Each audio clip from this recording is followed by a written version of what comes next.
Hey, what's good everyone? I hope all is well. Today I'm going to be talking about DMS Kakashi versus Gojo. Now, the creator of Jujutsu Kaisen has previously stated that he was inspired by Naruto, and we can clearly see that as both Kakashi and Gojo have white hair, they both cover their eyes and are known to be cool. Gojo always seems to be happy and positive as if he doesn't take anything seriously. He is known to be the most powerful character in all of Jujutsu Kaisen, who stated that he would defeat 20-finger Sukuna. He is very confident and almost has contempt for anybody around him because he believes he is in a different tier than everybody else. He is known for his strength, speed, and intellect, and he has an enormous amount of cursed energy, allowing him to outpace any of his opponents in the series. So let's start off with Gojo's powers. Now, Gojo has a few hacks abilities, and one of them is known as Cursed Technique Reversal Red, which is an extremely powerful repulsive force. Once launched, it can repel anything that's in its vicinity. Another technique Gojo has is known as Cursed Technique Collapse Blue, which is a pulling jutsu forcing anything towards it. Gojo pretty much creates a scenario where the world itself is forced to correct itself and fill in the negative space, causing all matter in the range of the commanded space to be pulled together. And this technique is the opposite of red, and it is similar to Chibaku Tensei, as we see Pain and Madara use in Naruto. By combining both blue and red, he's able to create a technique called Hollow Purple, and it can destroy anything in its path once it's launched. Gojo also has his 6 eyes, which allows him to see the flow of cursed energy, and it also allows him to open his domain expansion. Gojo can also use his infinity, which limits anybody from touching him because their attacks will travel forever because there's like an infinite amount of space in a finite space in front of him, if that makes any sense. But yeah, it prevents anybody from touching him. Kakashi was known to be one of the most talented shinobis from a young age. Everybody considered him a prodigy because of his skills and intelligence. He is widely known as Kakashi of the Sharingan, as well as the copy ninja Kakashi, as he was able to copy over 1,000 jutsu. Thanks to his dual Mangekyo Sharingan, Kakashi is able to use the perfect Susanoo. A Susanoo is pretty much a gigantic humanoid which is made up of the user's chakra, and it allows the user to attack with tremendous power, and it allows Kakashi to fly and is a great defensive attribute, protecting him from many attacks. Kakashi also has Kamui, which is known to be one of the most powerful jutsus in all of Naruto. Now, Kamui comes with an array of abilities. It gives the user a pocket dimension to teleport to or to teleport others to. It allows the user to teleport anywhere they like without having a designated location beforehand. The right-eyed Sharingan allows for a short-range teleportation on the user and others near him, and the left eye grants Kakashi long-range Kamui. Kakashi also has Genjutsu. Although he rarely displays it, we know that by having a DMS with 6 paths enhances Kakashi's power, which would give him the most powerful Genjutsu that he's ever had before. So I went over both Kakashi and Gojo's powers, so let's compare their speeds. In my last video, I said that Gojo was supersonic speed, but I meant to say that he was massively hypersonic plus speed. It is difficult to scale Gojo's speed because Jujutsu Kaisen lacks speed feats, but there's no evidence in the manga or anime that he even reaches the speed of light. So even if we were to really highball his speed, we can probably say he's at relativistic speed, and that would be a major highball. Kakashi, however, scales to 6 paths Naruto and 6 paths Sasuke.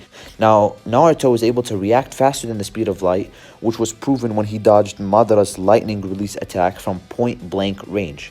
Kakashi would be able to do the same thing since he scales and is possibly more powerful than Naruto. And we have to remember that Kakashi was reacting and blitzing Kaguya, who's at planetary level. So by this, we can clearly say that Kakashi is faster than Gojo. Now, in terms of comparing their destructive abilities, it's hard to say, are they, country level or continental level, or are they like planetary level? However, we do have a bigger sample size with Kakashi because we saw him, obviously, alongside with Naruto and Sasuke, but we still saw him fight a planetary level opponent in Kaguya. However, we haven't seen Gojo fight, a person at the level of planetary. So, it's hard to compare, but we did see Kakashi fight tougher opponents. In my last video, when I compared Sasuke to Gojo, many said that, Gojo's infinity would prevent Sasuke from even touching him. I believe Gojo's infinity is in coherence with his speed and power, right? So when we saw him fight Jogo, Gojo was much faster than him, which made his infinity effective. However, I do have a hard time understanding the fact that if someone is much faster and stronger than Gojo, like we see Kakashi, that Kakashi won't be able to hit him because of his infinity, right? I feel like that's illogical. If we are going to use the premise of Gojo being untouchable because of his infinity, that would mean that he can go against Mastered Ultra Instinct Goku, Beerus, Vegeta, Champa, Naruto, Sasuke, all members of the Otsutsuki clan, the 7 deadly sins, all at the same time, and none of them will be able to touch him because of his infinity. So it's just a fallacy to me, so please. Don't be ridiculous. On the other hand, Gojo would not be able to hit Kakashi because Kakashi can make parts of his body tangible at will and ease. In Naruto, no one was able to decipher and understand Obito's Kamui without another Kamui user in Kakashi. And in this case, DMS Kakashi has both Kamuis. Now, I know that Minato was able to defeat Obito and get past his Kamui, but we gotta remember that Obito was only 14 years old and does not even scale to 6 paths DMS Kakashi. Now, many people believe that Gojo can use his domain expansion against Kakashi and easily, defeat him. However, to activate his domain, Gojo needs to take off his eye cover, which would lead Kakashi to put him in a genjutsu. I don't know why many people downplay that, right? In my last video, many people said, no, Sasuke would not be able to put Gojo in a genjutsu because Gojo's too powerful. Some people even make the argument that because Gojo has his infinity, that the genjutsu won't be able to reach him. But to me, that doesn't make any sense because it's not like the genjutsu needs to travel, right? It's just, it just takes eye contact for you to be in the genjutsu. And even if you want to say that genjutsu doesn't work, thanks to Kakashi's superior reaction time, he can teleport using his Kamui before he's in that domain, right? So he can just get out of there before the domain even closes because he's just faster. And some people stated that Kamui's weakness is that it's a little bit slow, but we got to remember that its speed would double with the use of DMS, as Madara clearly stated that having both Sharingans doubles the overall speed of the user, and that's the basic Sharingan, so imagine a 6 paths Mangekyo Sharingan. If worst comes to worst, we know that Kakashi likes to use shadow clones in many of his fights, so what could end up happening is that Gojo can open a domain expansion on a shadow clone, which would be just a waste, and we know that a domain expansion is not a spammable technique. Even if Kakashi's real body were to get stuck in the domain, we know that the more powerful a domain is from the inside, the weaker it is from the outside. So as we can see, there's a lot of counters that Kakashi has to the domain expansion.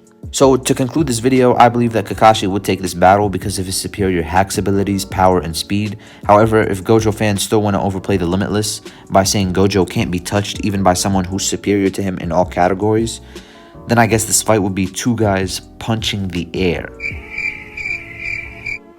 Well, I hope you guys enjoyed that video. If you did, please hit that like button and, drop your comments down below because I'm interested to see what you guys have to say on this battle. But other than that, I'm out.